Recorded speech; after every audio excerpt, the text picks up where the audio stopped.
네, 2021년 민주당 전당대회 돈봉투 의혹의 정점으로 지목된 송영길 전 대표가 검찰 수사 9달 말인 오늘 구속 상태로 재판에 넘겨졌습니다. 네, 검찰은 송 전 대표가 공익법인을 사유화해 조직적 금권 선거를 벌인 최종 책임자라고 판단했는데요. 이 돈봉투를 받은 것으로 의심되는 의원들에 대해서는 총선 일정과 상관없이 신속한 규명을 위해 최선을 다하겠다고 밝혔습니다. 네, 취재기자 연결해서 알아봅니다. 홍민기 기자. 네, 서울중앙지방검찰청입니다. 네, 검찰의 수사 결과 자세하게 설명해 주시죠. 네, 서울중앙지검 반부패 수사 2부는 오늘 송영길 전 민주당 대표를 정당법과 정치자금법 위반, 뇌물수수 혐의로 구속 기소했습니다. 지난해 4월 돈봉투 의혹 수사를 본격화한 지 9달 만에 의혹의 정점인 송 전 대표 수사를 마무리한 겁니다.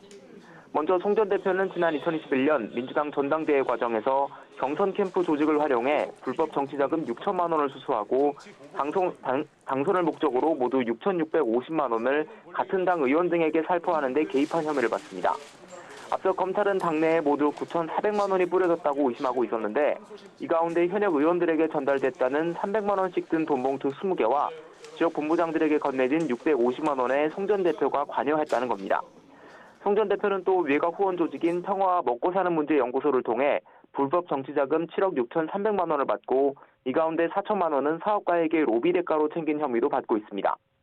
검찰은 송 전 대표가 불법 자금이 경선 캠프로 들어온 사실을 알고 있었고 금품 살포를 최종 승인했다며 조직적인 대규모 금권 선거 범행을 벌였다고 판단했습니다. 전당대회 1년 전부터 출마를 결심한 송 전 대표가 먹사연을 뇌물 창구로 활용하기로 하고 후원금 유치 활동에 돌입하는 등 범행의 정점에 있다고 지적했습니다. 반면 송 전 대표는 검찰이 부당한 기획 수사를 통해 정치 보복을 하고 있다며 혐의를 전면 부인하고 있습니다.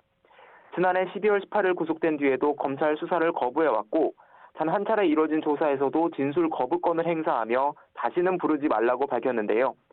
검찰은 강제 구인 가능성도 검토해왔지만 이런 상황에서 추가 조사는 의미가 없다고 보고 구속기한을 이틀 남긴 오늘 송 전 대표를 재판에 넘겼습니다. 네, 무소속 이성만 의원도 어제 검찰 조사를 받았는데 수수 의원들에 대한 수사 빨라지는 겁니까? 네, 그렇습니다. 검찰은 어제 이성만 의원을 오전 10시부터 피의자 신분으로 소환해 조사했습니다. 검찰은 약 11시간 동안 이어진 조사에서 이 의원에게 돈봉투 수수 당시 상황 등을 캐물은 것으로 전해졌는데요. 검찰은 앞서 이 의원에 대해 한 차례 구속영장을 청구했지만 지난해 8월 법원에서 영장이 기각되자 불구속 상태에서 추가 수사를 이어왔습니다. 전당대회 과정에서 돈봉투를 받은 것으로 의심되는 의원 가운데 소환 조사를 받은 건 이 의원이 두 번째인데요. 민주당 허종식 의원도 지난해 12월 28일 검찰의 피의자 신분으로 비공개 출석해 10시간 가까이 조사를 받았습니다. 허 의원 역시 검찰 조사에서 돈봉투를 받은 사실이 없다며 혐의를 전면 부인한 것으로 전해졌습니다. 송 전 대표 구속 이후 검찰이 수수 의심 의원들에 대한 소환 조사에 속도를 내는 모양새인데요.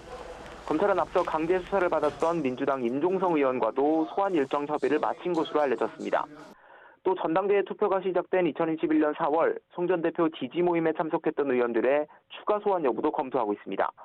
검찰 관계자는 총선이 100일도 남지 않은 상황에 선거에 영향을 미치는 게 아니냐는 질문에 선거 일정보다도 신속하게 사안의 진상을 규명하는 데 최선을 다하겠다고 강조했습니다. 지금까지 서울중앙지검에서 전해드렸습니다.